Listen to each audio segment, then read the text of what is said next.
नमस्ते दोस्तों, D Kumar education platform में आपका स्वागत है। मेरा एक छोटा सा प्रयास है, आपको अच्छा लगे तो अधिक से अधिक लाइक कीजिए, शेयर कीजिए और सब्सक्राइब कीजिए।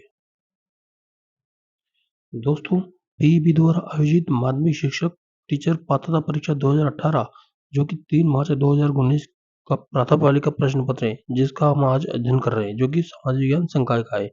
दोस्तों, कुछ वीडियो हमने इसमें पहले देखे हैं। आज एक वीडियो देखते हैं आगे का क्वेश्चन सोल्व करने के लिए।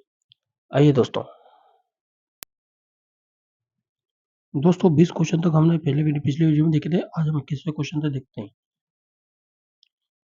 निम्नलिखित निम्नलिखित में से कौन से एक बच्चे की गहरी समस्या का अध्ययन करने और उसे हल करने की दृष्टि से उसके बारे में सभी आवश्यक जानकारी एकत्रित करने की तकनीक है? प्रायो- प्रायो- प्रायोगिक अध्ययन, केस स्टडी, गुणवत्ता अध्ययन, अर्थ प्रायोगिक अध्ययन। दोस्तों, अर्थ प्रायोगिक अध्ययन हो ही नहीं सकता है। इसमें आएगा दोस्तों केस स्टडी। आगे देखते हैं दोस्तों। निम्नलिखित में से कौन सा मूल्यांकन एक कार्य नहीं है? यह सभी पहलुओं में बच्चे के प्रवेश व्यवहार का अध्ययन करने में मदद करता है। यह अनुदेशात्मक कार्यक्रम शुरू करने में मदद करता है। यह विभिन्न शैक्षणिक अभ्यासों का आकलन करने में मदद करता है। यह निर्देश के व्यक्तिकरण के लिए प्रदान नहीं करता है। निम्नलिखित में से कौन सा मूल्यांकन एक कार्य नहीं है दोस्तों? यह निर्देश के व्यक्तिकरण के लिए प्रदान नहीं करता है दोस्तों। मूल्यांकन का कार्य नहीं है दोस्तों। मूल्यांकन का कार्य क्या है दोस्तों?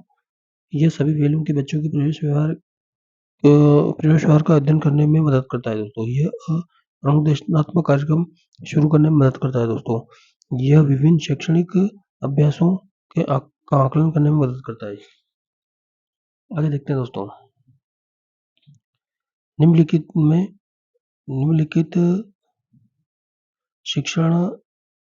शिक्षण के निम्नलिखित प्रतिमानों में से कौन से सामाजिक सहभागिता परिवार से संबंधित है? न्यायशास्त्र प्रतिमान। शिक्षण के निम्नलिखित प्रतिमानों में से सामाजिक सहभागिता परिवार से संबंधित है दोस्तों। न्यायशास्त्र प्रतिमान। दोस्तों, क्वेश्चन थोड़ा टफ है, याद रखना पड़ेगा। सेज का पूर्ण नाम क्या है दोस्तों? सेज का फुल फॉर्म बता रखा है दोस्तों इसमें। सेज का मतलब है स्पेशल इकोनॉमिक जोन, विशेष आर्थिक क्षेत्र, यानी स्पेशल इकोनॉमिक जोन। दोस्तों, स्पेशल एजुकेशन जोन में भी हो सकता है दोस्तों, स्पेशल इकोनॉमिक जोन भी हो सकता है दोस्तों, स्पेशल इनेक्टी जोन भी हो सकता है दोस्तों, स्पेशल इकल जोन भी हो सकता है दोस्तों। जबकि इन चारों में से सही है स्पेशल आर्थिक जोन, यानी सेज का फुल फॉर्म है। 25वां क्वेश्चन देखते हैं दोस्तों। तुर्कान ए चहलगामी किसके शासन के तहत शुरू की गई थी? इल्तुतमिश, यानी कि इल्तुतमिश के शासनकाल से तुर्कान ए चहलगामी इसके शासन के तहत शुरू की गई थी। आगे देखते हैं दोस्तों। किस विजयनगर शासन ने गज बेटर कर हाथिया और शिकारी उपाधि की धारणा की है? दोस्तों, देवराय सेकंड ने। किस विजयनगर शासन, यानी विजयनगर शासन का ही होना चाहिए दोस्तों, गज बेटकर यानी हाथियों का शिकारी की उपाधि धारण की थी, यानी कि देवराय सेकंड ने।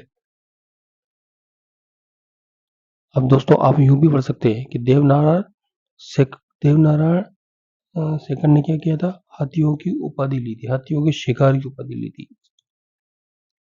निम्नलिखित में से पृथ्वी के कोर केंद्रीय भाग में पाया जाता है दोस्तों।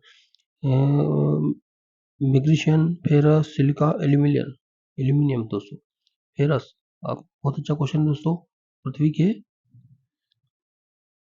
केंद्रीय भाग यानी कि सेंटर में क्या पाया जाता है दोस्तों? फेरस। आगे देखते हैं दोस्तों। निम्नलिखित में से किस प्रतिमान ने भौगोलिक विकास में मात्रात्मक क्रांति का अनुसरण किया था दोस्तों? उत्तर आधुनिकतावाद। उत्तर आधुनिकतावाद जिसने क्या किया था? प्रतिमान में भौगोलिक विकास के मात्रात्मक क्रांति का अनुसरण किया था। किस शासन ने बाजार के मूल्य सुधारों की शुरुआत की थी दोस्तों? अलाउद्दीन खिलजी ने।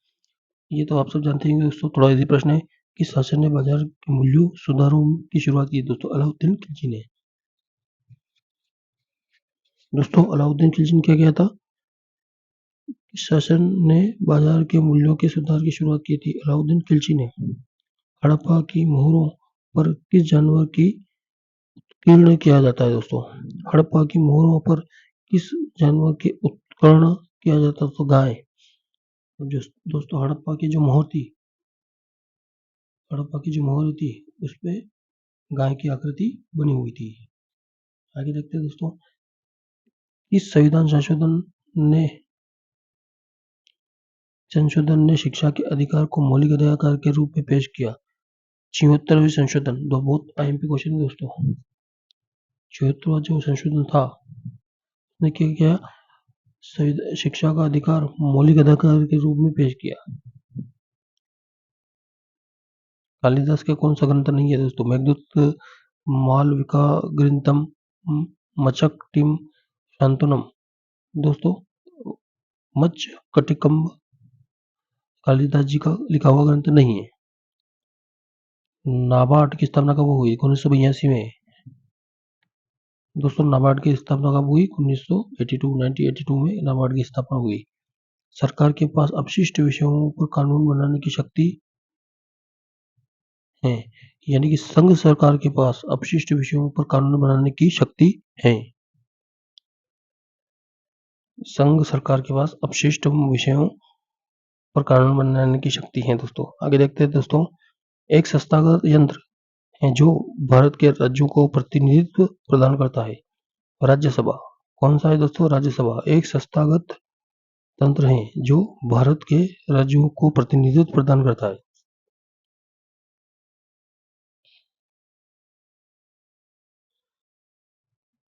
राज्यसभा एक संस्थागत तंत्र है जो भारत के राज्यों को प्रतिनिधित्व प्रदान करता है। भारत के राज्यों का प्रतिनिधित्व कौन करता है दोस्तों? राज्यसभा। यानी कि राज्यसभा में जो सदस्य बैठे हैं वो। एक प्रक्रिया है जिसके द्वारा भारत सरकार अपनी संपत्ति बेचती है और प्रबंध को निजी क्षेत्र में सौंपती है, यानी कि विनिवेश। विनिवेश एक प्रक्रिया है जिसके द्वारा भारत सरकार अपनी संपत्ति बेचती है और प्रबंधन को निजी क्षेत्र को सौंप देती है। विनिवेश बहुत अच्छा क्वेश्चन है दोस्तों। 37 का देखते हैं दोस्तों, मुद्रास्फीति का मतलब उत्पाद की कीमत बढ़ जाती है लेकिन उत्पाद का मूल्य घट जाता है। अब दोस्तों बहुत सी बार एक क्वेश्चन आ जाता है, मुद्रास्फीति किसे कहते हैं? मुद्रास्फीति उस चीज को कहते हैं जिसमें उत्पाद की कीमत बढ़ जाती है। जो उत्पाद हुआ उसकी कीमत बढ़ जाती है लेकिन उत्पाद का मूल्य घट जाता है, यानी कि मूल्य घटे, उसकी वैल्यू नहीं रहती है और लेकिन कीमत बढ़ जाती है, तो हम मुद्रास्फीति कहते हैं। 38 को देखते हैं दोस्तों, वेदों में यह भी कहा गया था स्मृति निरुक्त श्रुति कल्प, यानी श्रुति। वेदों को यह भी कहा जाता है, क्या कहा जाता है? श्रुति। 38 का देखते हैं दोस्तों, निम्नलिखित में से किसे भारतीय योजना के वास्तुकार के रूप में जाना जाता है? दोस्तों Prasanta Chandra Mahalanobis, V V Giri, V K R Rao, R C Desai. यानी कि प्रशांत चंद्र को भारतीय योजना के वास्तुकार कहा जाता है। आज का अंतिम क्वेश्चन दोस्तों, भारतीय संविधान सभा के प्रसिद्ध भाषण ट्रिस्ट विद निष्ठी किसने लिखी? दोस्तों पंडित जवाहरलाल नेहरू ने लिखी थी। याद रखना पड़ेगा दोस्तों, पंडित जवाहरलाल नेहरू ने कौन सी किताब लिखी थी दोस्तों? ट्रिस्ट विद डेनेस्टी, यानी कि भारतीय संविधान सभा की प्रसिद्ध भाषण tourist with dynasty. Tourist with dynasty किसने लिखी थी दोस्तों? जवाहरलाल नेहरू ने। दोस्तों आज के लिए इतना ही। अगले वीडियो में 41 क्वेश्चन से देखते हैं दोस्तों। मेरा एक छोटा सा प्रयास है, आपको अच्छा लगे तो अधिक से अधिक लाइक कीजिए, शेयर कीजिए और सब्सक्राइब कीजिए। धन्यवाद दोस्तों।